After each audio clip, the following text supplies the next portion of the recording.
अपने माधवदास भक्त के लिए ठाकुर जी जगन्नाथपुरी छोड़ करके वृंदावन चले गए। हरिदास भक्त के साथ में ठाकुर जी वृंदावन में विराजमान हो गए। हरिवंश महाप्रभु की भक्ति से श्री राधा वल्लभ लाल जी अपने श्वेत द्वीप को छोड़ करके वृंदावन आ गए। श्री हरिराम व्यास जी के लिए जुगल किशोर जी प्रकट हो गए। रूप गोस्वामी के लिए श्री राधा गोविंद देव प्रकट हो गए। सनातन गोस्वामी के लिए ठाकुर जी मदन मोहन रूप में प्रकट हो गए। मधु पंडित के लिए ठाकुर जी गोपीनाथ रूप में आ गए। और हमारे स्वामी श्री हरिदास जी के लिए ठाकुर जी श्री बांके बिहारी लाल के रूप में प्रकट हो गए। क्या आपको ऐसा नहीं लगता कि इन भक्तों को वैकुंठ के मुक्ति प्राप्त करने वाले मुक्त वैष्णवों से ज्यादा सुख यही पृथ्वी पर ही मिल गया? किसके बदौलत, किसके खातिर? केवल और केवल भक्ति। इसलिए कथा मुक्ति के लिए नहीं सुननी है, नाम जप मुक्ति के लिए नहीं करना है, ये पुण्य मुक्ति के लिए नहीं करने हैं। बोले ठाकुर जी मेरी जिद है, मुझे पता है मैं जो कर रहा हूं उससे मुझे मुक्ति मिलेगी, लेकिन मुझे मुक्ति नहीं चाहिए। मुझे क्या चाहिए? मेरी अंतिम श्वास निकले, मेरे अंतिम क्षण हो, मेरे प्राण निकलने वाले हो, उससे पहले मुझे साक्षात जगन्नाथ जी मेरे सामने दिख जाएं। इसके लिए मैं कथा सुन रहा हूं, इसके लिए जप कर रहा हूं, इसी के लिए सेवा कर रहा हूं। पीतांबरी कसी हो, मुखड़े पे एक हंसी हो, छवि मन में ये बसी हो, जब प्राण तन से निकले।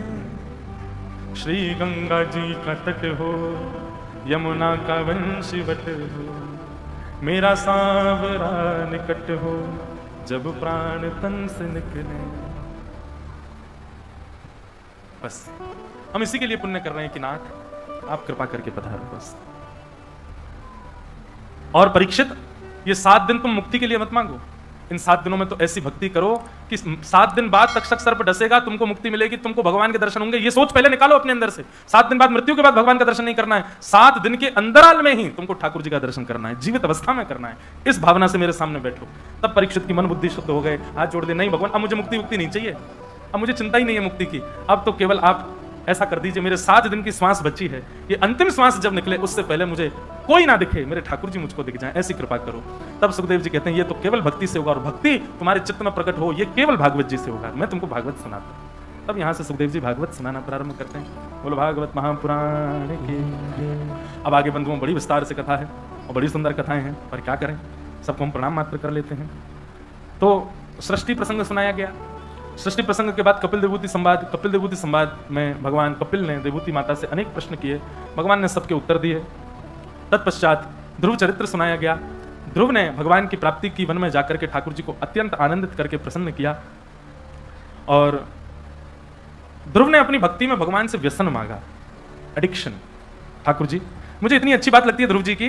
ध्रुव जी भगवान से कहते हैं, भगवान कहते हैं वरदान मांगो, ध्रुव क्या चाहिए? तो ध्रुव जी कहते हैं कि भक्ति मुह प्रवहतां त्वयि मे प्रसंगो भूयादनंत महतां ममलाशयानां येनांजसोल्बणमुरुव्यसनं भवाब्धिं निश्चय भवद्गुण कथा मृतपानमतः। देखो, एक बात मैं 2-3 कथाओं से कहता आया हूं, आपको भी कहूं। भक्ति में ये जरूरी नहीं कि आप कितनी देर बैठते हो ठाकुर जी के सामने, भक्ति में ये जरूरी नहीं आप कितनी परिक्रमा लगाते हो, भक्ति में ये जरूरी नहीं आप कितनी माला करते हो, भक्ति में ये जरूरी नहीं आप ठाकुर जी का कैसा श्रृंगार करते हो, कैसा भोग पधराते हो, ये सब आवश्यक नहीं है। भक्ति में आवश्यक क्या है? आपका प्रस्तुतिकरण कैसा है, आप ऑफर कैसे करते हो ठाकुर जी को, जो भी कर रहे हो वो किस प्रकार से, आपके भाव कैसे हैं उस समय। हम लोग करते हैं ना कि लोगों से पूजा करते हो, सुबह से कुछ करते हो, पढ़ो, हाँ हनुमान चालीसा करता हूँ, दूसरे दिन सुनने बैठो कैसे करता हूँ,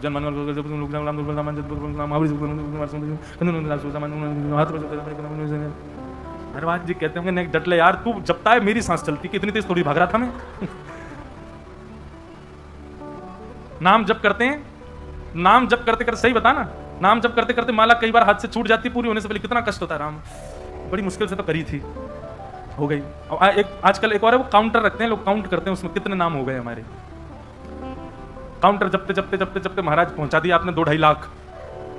अब आए दिन देखते हैं 2 लाख नाम पहुंच गए हमारे। तभी किसी बालक ने रिफ्रेश कर दिया, 0 कर दिए सवरे। नींद नहीं आ सकती फिर। अरे ये नहीं है, आपकी ऑफरिंग देखते हैं ठाकुर जी, आप ऑफर कैसे करते हो। मैं कहा करता हूं कि पाव भाजी ढकेल पे खाओ बाहर रोड पे, कितने रुपए की मिलेगी? 15 रुपए की मिलेगी। वही पाव भाजी 7 स्टार होटल में जाके ऑर्डर करो, 1000-1500 की मिलेगी। अंतर क्या है? ऑफर। आपको वो उसका प्रस्तुतिकरण, उसकी ऑफरिंग देखो, वो आपको एक सामान्य से कागज की थाली में दे रहा है, वो एसी चल रहे हैं महाराज, बढ़िया झूमर लगा, मेगा वाला ऊपर टेबल पर बैठे हो, और मेगा तो मिलेगा ही। ठीक वैसे ही भक्ति में आपका प्रस्तुतिकरण दिखते हैं ठाकुर जी। स्तुति सब गाते हैं, पर हर किसी की स्तुति का प्रस्तुतिकरण देखो। अब यहां पर ध्रुव जी क्या कह रहे हैं भगवान से कि नाथ मेरी भक्ति पता कैसी हो, मेरी भक्ति ऐसी हो जैसे एक व्यसनी होता है, व्यसनी व्यक्ति होता है, एक नशेड़ी व्यक्ति की तरह मेरी भक्ति हो। भगवान बोले क्यों, तुम व्यसन की तरह भक्ति क्यों करना चाहते हो? बोले महाराज व्यसनी व्यक्ति में एक बहुत अच्छा गुण होता है। बोले कैसा गुण होता है? बोले व्यसनी व्यक्ति हर चीज में यही सोचता रहता है मैं अपना व्यसन कैसे भोगूं। जैसे आज मौसी के बच्चे आए, आज तो हम पिएंगे, मौसी के बच्चे आए, आज बहन की शादी, आज तो रह ही नहीं सकते, आज तो शादी है। उसको हर चीज में क्या बहाना चाहिए, मुझे पीना है, मुझे खाना है। आज क्या हो गया, आज लाइट चली गई, राहुल केला की 12 घंटे की लाइट, आज तो पीना ही पड़ेगा, क्या करें, रात कैसे कटेगी हमारी, ऊपर छत पे पिएंगे।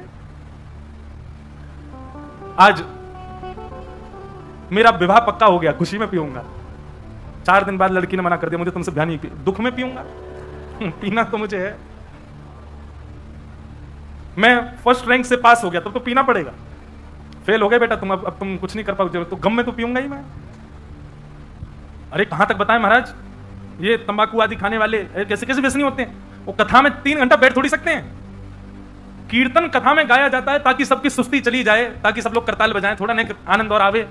पर व्यसनी व्यक्ति तो ये सोचता है महाराज जी कीर्तन कब करेंगे, कीर्तन होते ही वो अभी आता हूं लघु शंकर, ओके जाएगा खा के आएगा। कैसा व्यसनी? व्यसनी व्यक्ति केवल बहाने ढूंढता है व्यसन को भोगने के। ध्रुव जी कहते हैं नाथ मैं भी व्यसनी व्यक्ति की तरह हो जाऊं, मैं भी केवल बहाने ढूंढा करूं आपका भजन करने के लिए। आज क्या है भाई, आज तुम पास हो गए, आज तो मैं भजन करूंगा, पास हो गया। फेल हो गए, आज तो भजन करना पड़ेगा, फेल हो गया। आज क्या है, बहन की शादी, आज तो भजन करना पड़ेगा। मौसी के बच्चे आए, चलो सब मिलकर भजन करेंगे। लाइट आ गई, एसी चल रहा है, एसी में बैठ के करेंगे। लाइट चली गई महाराज, तो क्या ऊपर छत पे बैठ के करेंगे? आज माँ ने पाव भाजी बनाई, फिर तो पाव भाजी खाने के बाद ही करेंगे। आज तो व्रत है, व्रत में तो करना ही चाहिए। ध्रुव जी की स्तुति का देखो प्रस्तुतिकरण, ठाकुर जी से कह रहे हैं कि नाथ मुझे व्यसनी बना दो। और ये बात कोई मनगढ़ंत नहीं लिखा है, ये नांज सोल व्यसनम भवाब्धिम, मुझे व्यसन लग जाए आपकी कथा सुनने का। जीवन की कैसी भी स्थिति आए, उस हर स्थिति में व्यसनी केवल व्यसन ढूंढता है। मैं जीवन की हर स्थिति में केवल ये सोचूं कि चलो ठाकुर जी को भज लिया जाए, मेरा जीवन ऐसा एक व्यसनी की भांति कर दो नाथ। भगवान खूब जोर से हंसे ध्रुव जी की स्तुति सुन के, वाह ध्रुव हम तुमसे बहुत प्रसन्न हैं। बस यही तो हमारा उद्देश्य है, हम उनको प्रसन्न करना चाहते हैं, हमारी प्रस्तुति करने ऐसी हो। दाल चावल बना दिया, भोग लगा दिया ठाकुर जी का, ठाकुर जी भी ऊब जाते हैं, रोज एक सौ ही बना दे, कुछ नया तो करो, कुछ नवीनता तो लाओ उसमें, कुछ तो उसमें नवीनता करो। रोज एक ही स्तुति ठाकुर जी को सुना देते हो, उससे कब कितनी दिन मन लगेगा ठाकुर जी का? ठाकुर जी कुछ ना कुछ नवीन करते रहो ना। मैं कहता हूं इसको अपनी भाषा में रोलर कोस्टर भक्ति करो ठाकुर जी की। कभी तो ले गए ऊपर महाराज, ठाकुर जी बैठे, हाँ अब क्या करेगा पता नहीं, नीचे आ गए, अब तो ठाकुर जी आनंद देते रहे, हंस रहे ठाके मार के, बोले आगे संग बहुत आनंद आवे भाई, बहुत आनंद करावे मुझे। कभी तो खूब ऊंचा ले जाए, कभी ऐसा महाराज नीचे घुमावे, पेट में गुदगुदी कर दे मेरी। ठाकुर जी को ऐसा सुख मिले, ऐसी भक्ति करो ना ठाकुर जी की। 50 साल हो गए एक ही तरीका से वही चल रहा है जैसा 50 साल से है, वैसी भक्ति। ठाकुर जी नहीं बैठते फिर वहां पे, अपना प्रतिनिधि छोड़ देते, तुम रहो यहाँ पे, अपनी मूर्ति को तू रहे यहाँ पे, तू ही खा इसके दिन के रोज के चना बादाम, मुझ पे नहीं खपते। तो ध्रुव जी की स्तुति से हमने ये सीखा, ध्रुव जी ने भगवान की स्तुति गाई। इन्हीं के वंश में आगे चल करके राजा अंग हुए, उनके बेटा बहन हुए, बहन के पुत्र पृथु हुए। पृथु महाराज ने भगवान की स्तुति गा करके 10,000 कान मांगे। ऐसे पृथु महाराज को हम प्रणाम करते हैं। फिर आगे चल करके महाराज भूगोल खगोल का वर्णन किया गया और नरकों का वर्णन करते हुए अजामिल उपाख्यान सुनाया गया। तत्पश्चात वृत्रासुर की स्तुति सुनाई। वृत्रासुर ने भगवान की स्तुति गाई है, अहम हरे तव पादैक मूल दासानुदासो। जितने भी वैष्णव यहां बैठे हैं, वृत्रासुर की स्तुति निकालिए प्रिंट और याद कीजिए, रोज गाया कीजिए अपने ठाकुर जी के आगे, और अर्थ आज सुनकर के जाइए वृत्रासुर कहता क्या अपने ठाकुर जी से। श्रीमद वल्लभाचार्य जी महाराज कहते हैं हर वैष्णव को निष्काम भक्ति किसको कहते हैं, ये वृत्रासुर से सीखो। वृत्रासुर की कथा भी कई बार मैंने विस्तार से सुनाई है। यहां हम अन्य कथाओं का विस्तार करेंगे राहुल किला में, जो जो हमके रह जाती हैं कथाओं में। आज तो नंदोत्सव कर दें, फिर कल से वेणु गीत युगल गीत प्रयास करेंगे, अगर उनका विस्तार हो पाया तो उन्हीं का भाव रखेंगे। और कल कथा में श्री गिरधर लाल जी भी पधारेंगे। बोले गिरधर लाल प्यारे की। कल एक बस एक कोई टीवी या 2 टीवी ऐसे लगवा देना इधर, क्योंकि हमारे लाल जी छोटे से दूर से दिखेंगे नहीं, तो एक टीवी में कैमरा वाले भैया थोड़ा फोकस करके दिखाएंगे तो आप सबको दिख जाएंगे। कल ही आएंगे ना, कल पधारेंगे, कल श्री गिरधर लाल जी पधारेंगे। 56 भोग यहाँ होगा उनका, बड़े आनंद के साथ हम लोग करेंगे उत्सव। तो वृत्रासुर क्या कहता है, बहुत ध्यान से सुनो। अहम हरे तव पादैकमूल दासानुदासो भवतास्मि भूय मनस्मरेता सुपतिर्गुणांस्ते गृणीत वा कर्म करो तुकाय। वृत्रासुर कहता है, नाथ मुझ पर ऐसी कृपा कर दो, मैं आपके दासों के दासों के दासों के दासों का दास बन जाऊं, ऐसी कृपा करो। बंधुओं, ठाकुर जी का दास बनना बहुत इजी है, बहुत सबसे सरल काम है जगन्नाथ भगवान का दास बनना। और सबसे कठिन क्या है? भगवान के दासों का दास बनना। क्यों? आप जानते हो क्योंकि कि आप जगन्नाथ जी को कुछ भी ऑफर करोगे, कुछ कहेंगे थोड़ी सब स्वीकार कर लेंगे, पर उनके दास तो आपको टोक देंगे। गले में सूखी माला पहना दी, तुरंत उतार के धर देंगे। भोजन में यदि रोटी जली भई तो पाएंगे नहीं, छेना पूड़ा ज्यादा ही जला हुआ तो कौन खाएगा? एक जगह मैं गया, वहां छेना पूड़ा, बोले महाराज जी खाओ। मैंने कि अरे भैया हम बहुत खा लिए, बहुत दिन से खा, नहीं ये तो खाने पड़ेगा। अब अंदर अंदर का तो खा गए, वो बाहर जला हुआ छोड़ दे, बोले ये नहीं खा, ये तो सबसे ज्यादा इंपॉर्टेंट होता है। अब वो इतना जला हुआ था कि उसको कैसे खाया जाए, खा तो गए, पूरा मुंह काला पड़ गया। तो भाई ठाकुर जी खा सकते हैं, ठाकुर जी सब प्रकार की आपकी सेवा स्वीकार कर लेंगे, पर वैष्णव की सेवा करोगे, वैष्णव तो टोक देगा आपको, ऐसे नहीं कर सकते। ठाकुर जी को कैसे प्रणाम करो, बेचारे यूं ही खड़े रहेंगे। वैष्णव को गलत प्रणाम किया तो आपको टोकेगा, ऐसे प्रणाम नहीं करते, ऐसे प्रणाम करो। वैष्णव की सेवा करना, दासों के दासों की सेवा करना, वो तो कठिन है। ठाकुर जी के आगे झुकना तो कोई भी झुक जाता है, ठाकुर जी के दासों के आगे झुक के दिखाओ, तब माने। भारी गर्मी पड़ रही है, फर्श बिल्कुल गर्म हो गया, तभी कोई वैष्णव दिख जाए तो नियम है कि जहां दिख जाए वहीं प्रणाम करो। कैसे करोगे? पृथ्वी तो गर्म है, नहीं कर सकते।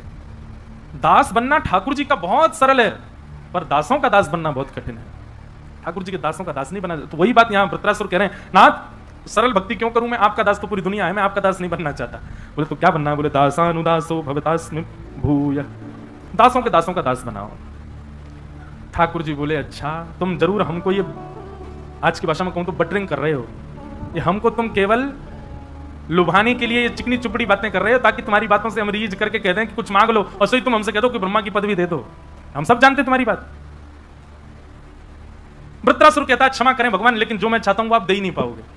अच्छा, क्या मांगना चाहते हो बताओ? तब वृत्रासुर दूसरे श्लोक में कहता है, न नाकपृष्ठम न च पारमेष्ठम न सार्वभौमम न रसाधिपत्यम न योग सिद्धिर्न पुनर्भवम वा समंजसत्वा विरह्य कांक्षे।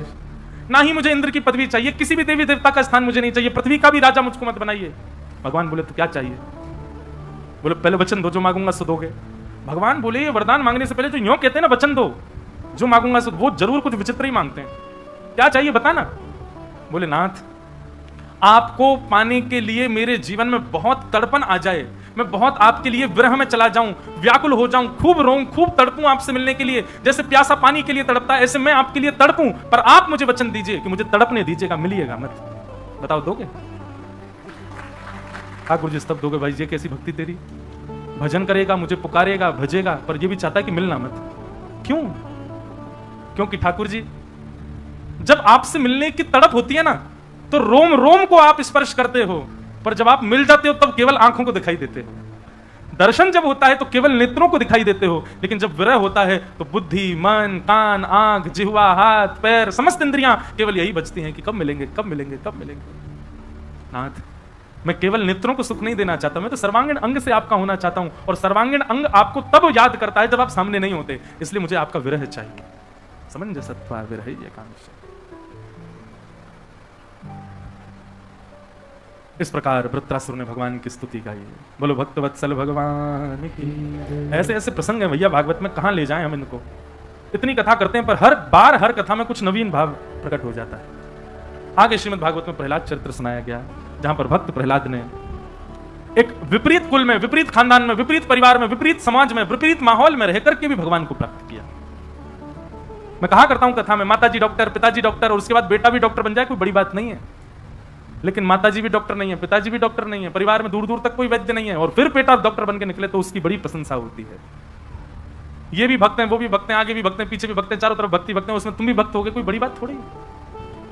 लोग बात कहते हैं महाराज जी स्कूल का माहौल हमारा ऐसा, कॉलेज का ऐसा, कॉलेज वहां ऑफिस का माहौल बड़ा अलग सा है, वहां हम भक्ति नहीं कर पा रहे हैं, क्या करें? प्रहलाद जी का चरित्र सुनो। प्रहलाद जी ने माहौल का त्याग नहीं किया, प्रहलाद जी ने परिवार का त्याग नहीं किया, प्रहलाद जी ने विद्यालय का त्याग नहीं किया, प्रहलाद जी ने राक्षसत्व का त्याग नहीं किया, हर चीज को स्वीकार किया, क्योंकि सब वस्तु भगवान ने प्रदान की है। सबको स्वीकार करते हुए सबके बीच रह करके भजन किया। इसलिए भैया परिस्थितियों को मत कोसो ठाकुर जी के भजन के लिए। प्रहलाद जी महाराज ने बीच राक्षसों के रह करके भजन किया। आज पिता ने प्रहलाद जी को पकड़ करके कहा, तेरा स्वामी, तेरा नाथ हरि कहां है, बता, मैं आज उसको देखूं। बोले, खंबायु अग्निम सलिलम महिम च ज्योतिम से सत्वानि दृशो द्रुमादिन यत्किंच भूतम प्रणमेदनन्यम। पिताजी, सरित समुद्रांश हरे शरीरम, संसार में दिखने वाली हर वस्तु हरि का शरीर है, सब कुछ हरि है, सब जगह वो विद्यमान है। बोले, अच्छा इस खंबे में है? बोले, हाँ मुझे दिख रहे हैं। जैसे ही खंभ भेदन किया, भगवान नृसिंह प्रकट हो गए। बोले, नृसिंह भगवान की। क्या नृसिंह भगवान खंभों में रहते हैं? नहीं, खंबे में नृसिंह भगवान नहीं है। प्रहलाद के विश्वास में नृसिंह भगवान है। प्रहलाद का भरोसा है कि यहां नृसिंह है, इसलिए भगवान वहां नहीं जहां मंदिर, भगवान वहां जहां आपका विश्वास।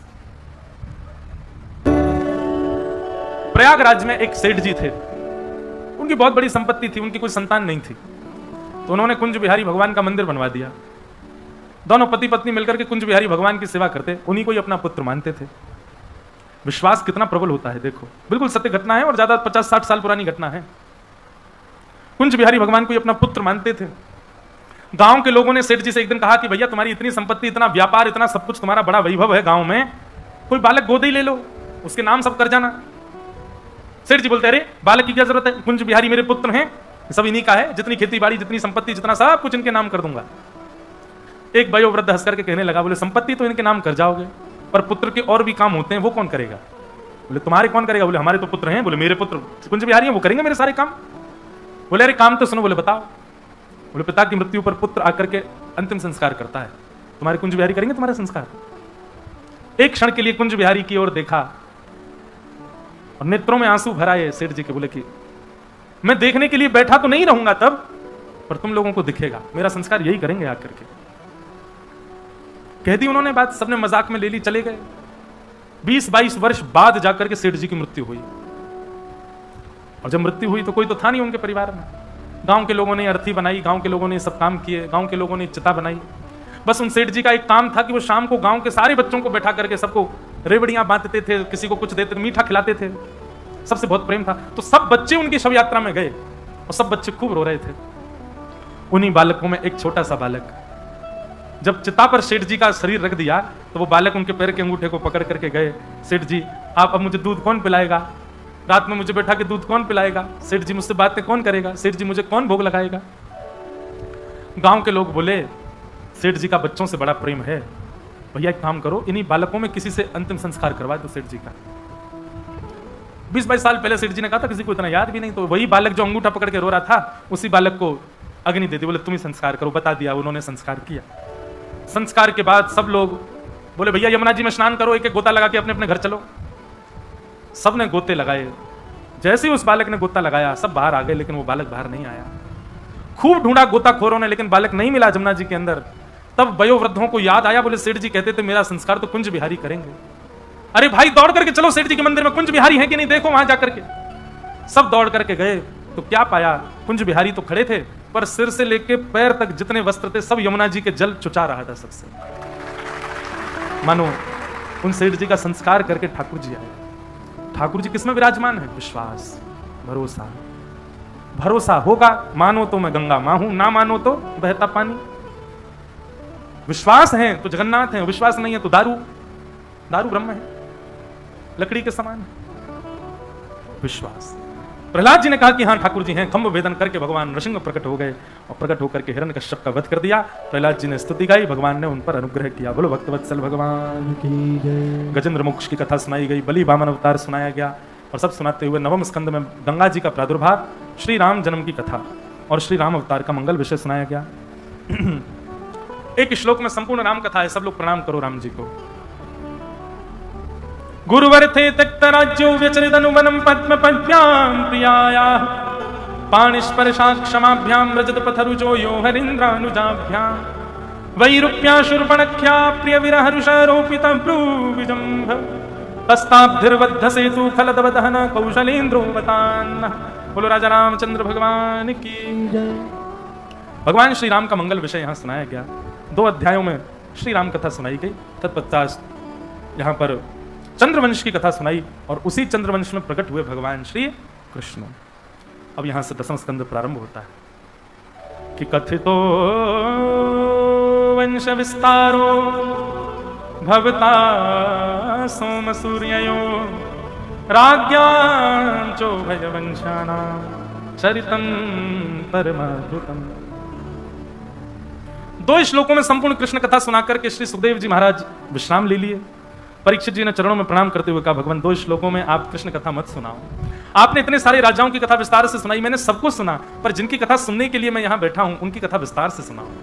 अरे कहा तो मैं पहले मुक्ति की कामना कर रहा था, आपने ही कहा कि भक्ति मांगो, और जब भक्ति मांग रहा हूं तो आप उन कृष्ण की कथा 2 श्लोकों में सुना रहे हो। मथुरा में जन्म लिया, गोकुल में ये किया, वृंदावन में ये किया, मथुरा में जाकर कंस को मारा, द्वारिका में ये लीला, और ये सारी बातें आप 2 शब्दों में सुना करके ऐसे शांत मत कीजिए भगवान, विस्तार से सुनाओ। परीक्षित जी महाराज कहने लगे, सुखदेव जी कहने लगे, परीक्षित तुम 4 दिन से एक ही आसन पर बैठे हो, थोड़ा उठ लो, कुछ खा पी लो, थोड़ा आराम कर लो, फिर सुना देंगे। सुखदेव जी महाराज कहते हैं, भगवान अब मुझे भूख प्यास नहीं लगती, मुझे नींद नहीं आती है। वास्तव में सोने पर व्यक्ति को जो ऊर्जा प्राप्त होती है, भोजन करने पर जो बल प्राप्त होता है, जलपान करने पर जो शीतलता मिलती है, वो ऊर्जा, वो बल, वो शीतलता मुझे आपकी वाणी में प्राप्त हो रहा है। अब मुझे किसी अन्य की आवश्यकता नहीं। आप कृपा करके अब तो मुझे विस्तार से कथा सुनाओ। परीक्षित जी महाराज कहते हैं, जब श्रोता की स्थिति ऐसी हो जाए कि उसको अन्न जल की भी स्थिति नहीं है, उसको सोने की भी स्थिति नहीं है, वो पूर्ण रूपेण उत्सव में हो जाए। उत्सव में व्यक्ति ऐसा ही हो जाता है, अत्यंत गम में व्यक्ति ऐसा होता है और अत्यंत उत्साह में व्यक्ति ऐसा होता है। उसको सोने की सुध नहीं होती, उसको भोजन की सुध नहीं होती, उसको जलपान की सुध नहीं होती, उसको बैठने की सुध नहीं होती, उसको वस्त्रों की सुध नहीं होती, उसको अपने रूप की सुध नहीं होती। ये 2 स्थिति कब बनती है? या तो बहुत दुख में भयंकर गम हो किसी को, या फिर बहुत आनंद में।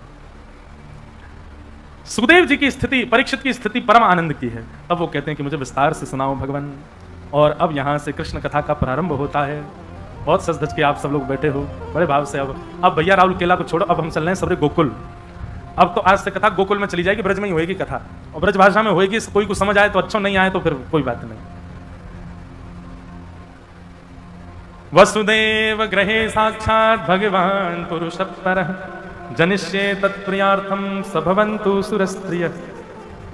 भगवान ने आकाशवाणी करके पृथ्वी को बता दिया कि तुम चिंता मत करो पृथ्वी, तुम्हारे भाल को हल्का करने के लिए हम वसुदेव के घर पुत्र श्री कृष्ण बन करके आएंगे। यहां पर मथुरा के राजा उग्रसेन के बेटा का नाम है कंस, और उग्रसेन के छोटे भाई देवक की बेटी का नाम है देवकी। तो मतलब अपने चाचा की बेटी का ब्याह कंस ने वसुदेव जी के साथ में करा दिया।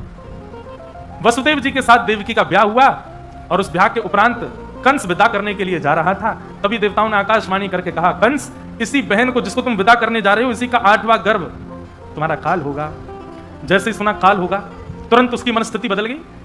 अच्छा, एक बात सुनो, आपके मन में आया मुझे जगन्नाथपुरी जाना है, वहां जाके महाप्रसाद पाना है, वहां जाके समुद्र स्नान करना है, वहां जाके संतों के दर्शन करने हैं। आपके मन में यह भाव बहुत तीव्रता से प्रकट हो गया, और अचानक से किसी ने थोड़ा सा कुछ आके कह दिया, अरे जगन्नाथपुरी में तो ऐसा है, और तुरंत आपका मन खट्टा हो जाए, तो समझ जाना आप ही कंस हो। जो एक क्षण में एक बात पर ठाकुर जी पर अविश्वास कर देते हैं, वो कंस है। लेकिन कोई कितना भी कुछ कहता रहे, आपके तन पर, आपके चित्त पर उसका कोई प्रभाव ना पड़े। ठाकुर हमरे रमण बिहारी, हम हैं रमण बिहारी के, साधु सेवा धर्म हमारा, काम न दुनियादारी से। कोई भला कहे चाहे बुरा कहे, हम हो चुके रमण बिहारी के, साधु सेवा धर्म हमारा, काम न दुनियादारी से। ठाकुर हमरे रमण बिहारी, हम हैं रमण बिहारी के। भैया ठाकुर जी के प्रेम में और संसार प्रेम में अंतर कहाँ रहा? आपका ब्याह पक्का हो गया, किसी ने आके कहा, अरे लड़का तो ऐसा है, और आपने तुरंत ब्याह तोड़ दिया, तो संसार की बात है, संसार में ये कर सकते हो। आपके अनुकूल व्यक्ति नहीं, उसको छोड़ सकते हो। पर एक बार ठाकुर जी के हो गए, उसके बाद ठाकुर जी पर संशय होना, ये तो राक्षस बुद्धि है। आपसे किसी ने आकर के वृंदावन की बुराई कर दी, आपसे किसी ने आकर के कथा कहने वालों की बुराई कर दी, और आपने कथा में जाना ही बंद कर दिया उसकी वजह से। आप ही तो कंस ने भी तो यही किया था, अपनी बहन को विदा करने जा रहा था, अच्छा काम कर रहा था। देवताओं ने केवल इतना कह दिया, इसी बहन का 8वां गर्भ तेरा काल होगा। बोले मैं बहन को ही मार दूंगा, तो गर्भ होगा ही नहीं। ये कंस नहीं है तो कौन है?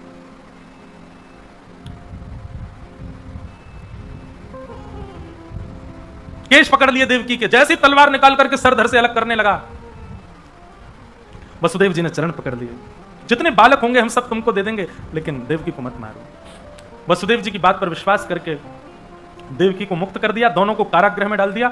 6 बालकों की हत्या कंस ने की और 7वें बालक के रूप में स्वयं शेषनाग भगवान ही शेषावतार बलराम जी के रूप में पधारे। परंतु कुछ महीना देवकी के गर्भ में रहे होंगे, भगवान को मन में आया कि भाई बलराम जी हैं, बड़े क्रोधी हैं, जन्म लेते ही मार देंगे कंस को, और इन्होंने कंस को मार दिया तो जो काम हमको करना है वो तो हो ही नहीं पाएगा। योग माया को बुलाया, वैष्णो देवी को बुला करके कहा कि आप जाइए, जाकर के हमारा एक काम कर दीजिए। बोले क्या? दाऊ दादा को देवकी मैया के गर्भ से स्थानांतरित करके रोहिणी मैया के गर्भ में पहुंचा दो। रोहिणी भी वसुदेव जी की पत्नी है, और ऐसा वर्णन आता है कि वसुदेव जी महाराज हर महीना 2 महीना में उनकी 7 पत्नियां थी, वो अपनी पत्नियों से मिलने जाते थे। कंस इतना तो दया करता था, मेरे जीजा जी हैं, इनको थोड़े दिन के लिए जाने, कुछ क्षण के लिए जाते थे। भगवान ने कहा रोहिणी मैया गोकुल में रहती हैं यशोदा मैया के पास, और वो देव की इनकी वसुदेव जी की पत्नी है। हे योग माया, आप कृपा करो और बलराम जी को रोहिणी मैया के गर्भ में पहुंचा दो। तो बलराम जी की दोनों मैया हैं, देवकी भी मैया हैं और रोहिणी भी मैया, दोनों के गर्भ में रहे हैं, इसीलिए उनका नाम शंकरषण, उनका एक गर्भ से आकर्षण करके दूसरे स्थान पर उनको भेजा गया है। कंस को पता चला 7वां बालक गर्भ में ही खत्म हो गया, और 8वें बालक के रूप में भगवान श्री कृष्ण पधार रहे हैं। भादों का महीना, अष्टमी तिथि। कंस ने महाराज द्वारपाल बढ़ा रखे हैं, सैनिक बढ़ा रखे हैं, 2-2 ताले लगवा रखे हैं, कहीं से भी मेरा शत्रु निकल के भाग ना जाए। लेकिन जिस दिन ठाकुर जी का प्रादुर्भाव हुआ उस दिन ऐसी ब्यार बह रही है, ऐसी हवा चल रही है कि उसमें इतनी अच्छी सुगंध है, उसका स्पर्श अच्छा लग रहा है, उसकी सुगंध अच्छी लग रही है, सबको बहुत सुख लग रहा है, सब आज चैन की नींद में सो रहे हैं, सबको इतनी गहरी नींद आई है कि महाराज जो जहां बैठा है उसको ऐसा लग रहा है यही मखमली गद्दा, यहीं सो जाओ। बारिश के बाद एक ऐसा माहौल हो जाता है, वातावरण, ऐसी हवा चलती है, खिड़कियां खोल देते हैं लोग, पंखे बंद कर देते हैं, उस दिन सबको सुख लगने लगता है। ऐसा ही सुख का वातावरण पूरे गोकुल में, पूरे ब्रह्मांड में हो गया। गहरी निद्रा में कंस सोए हैं, सारे सैनिक सोए, द्वारपाल सोए, सब सोए हैं, केवल वसुदेव और देवकी जागे हैं। और जैसे ही भादों का महीना, अष्टमी तिथि, अर्धरात्रि का समय हुआ, एक दिव्य तेज देवकी मैया के गर्भ से प्रकट हुआ और शंख चक्र गदा पद्मधारी श्री बालकृष्ण प्रभु प्रकट हो गए। बोलो बालकृष्ण लाल की जय। हाथ जोड़ करके सब लोग प्रणाम करो। तमद्भुतम बालकमम्बुजक्षणं चतुर्भुजं शंख गदायुधायुधं श्रीवत्सलक्ष्मं गलसौभकौस्तुभं पीतांबरं सांद्रपयोदसौभगम्। ठाकुर जी का चित्र अपने मन में बनाओ। कैसे हैं ठाकुर जी? बोले नन्हे से बालक हैं ठाकुर जी, लेकिन ठाकुर जी की 4 भुजाएं हैं और चारों भुजाओं में शंख चक्र गदा पद्म धारण किया है। नन्हे से ठाकुर जी हैं, लेकिन पीतांबरी पहन के आए हैं। नन्हे से ठाकुर जी हैं, पीली धोती पहन के आए हैं। नन्हे से ठाकुर जी हैं, लेकिन ऐसा लग रहा है चंदन की इत्र लगा के आए हैं। घुंघराले केश हैं, सिर पर मुकुट धारण किया है, गले में कौस्तुभ मणि पहन करके भगवान आए हैं। देवकी मैया और वसुदेव जी ने प्रणाम किया और देवकी मैया ने प्रार्थना की, भगवान आपने बड़ी कृपा की कि आप हमारे यहां संतान बन के आए, लेकिन अनुभव तो पूरा पूरा कराओ, फीलिंग तो आई नहीं रही है। बोले क्यों? कपड़े पहन के कौन सा बालक आता है? और 4 भुजाओं में कौन सा बालक जन्म लेता? और बालक जन्म लेती खड़ा हो गया सामने। वो तो देवकी मैया थी, आजकल की मैया होती है, जन्म लेती बालक खड़ा हो जाए तो प्राण त्याग दे भैया। मैया बोली कौन आ गया ये? ठाकुर जी। ऐसा अनुभव तो कराओ कि आप बालक बन के आए हो। भगवान बोले देखो, हम पूर्ण रूपेण यदि लीला में प्रवेश कर गए तो फिर पूरी लीला करेंगे, और पूरी लीला करेंगे तो फिर लीला हमारी थोड़ी बड़ी है, हमको कुछ दिन के लिए ब्रज भेजना पड़ेगा आपको। ब्रज में जाएंगे, ब्रजवासियों का प्रेम लेकर के, वहां बढ़िया माखन मिश्री खाए करके, और महाराज थोड़े 11 वर्ष की आयु हो जाएगी, नहीं थोड़े बड़े हो जाएंगे, तब आएंगे, तब आकर के कंस को मारेंगे। इतने दिन का वियोग सह पाओ मैया तो बताओ। देवकी मैया बोली आप जीवन पर्यंत पुत्र के रूप में प्राप्त हो गए, उसके लिए 11 वर्ष के लिए यदि तप करना पड़े तो मैं करूंगी, पर आप बालक बने। भगवान बोले तो वसुदेव जी सुनिए, हम अभी बालक बन जाते हैं, मैया अपना पयोधर पान करा देगी, फिर आप ये डलिया में हमको लिटा करके गोकुल छोड़े आना, और गोकुल में एक बालिका ने जन्म दिया है उसको ले आना, और फिर हम 11 वर्ष 56 दिन बाद आएंगे लौट करके। भगवान ने दुग्धपान किया, देवकी मैया के नेत्रों से आंसू गिरने लगे। ठाकुर जी को अपने वक्ष से लगा करके यशोदा मैया, देवकी मैया इतनी प्रसन्न है, परब्रह्म को पुत्र के भांति अपनी गोद में खिला रही है। वसुदेव जी बोले भगवान आपने आज्ञा तो कर दी, पर मेरे हाथों में हथकड़ियां, पैरों में बेड़ियां, इतने दरबान कैसे लेके जाऊं?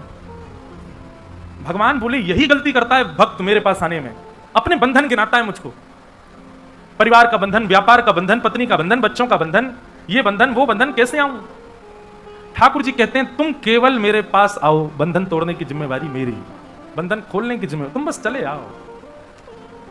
वसुदेव जी बोले तो भगवान क्या करना है? बोले केवल मुझको गोद में ले लीजिए, बाकी सब हम कर लेंगे। और जैसे ही भगवान को गोद में लिया, हाथ की हथकड़ियां खुल गई, पैरों की बेड़ियां खुल गई, चट्ट चट्ट सारे ताले खुल गए, सारे बंधन भगवान ने छोड़ दिए, खोल दिए।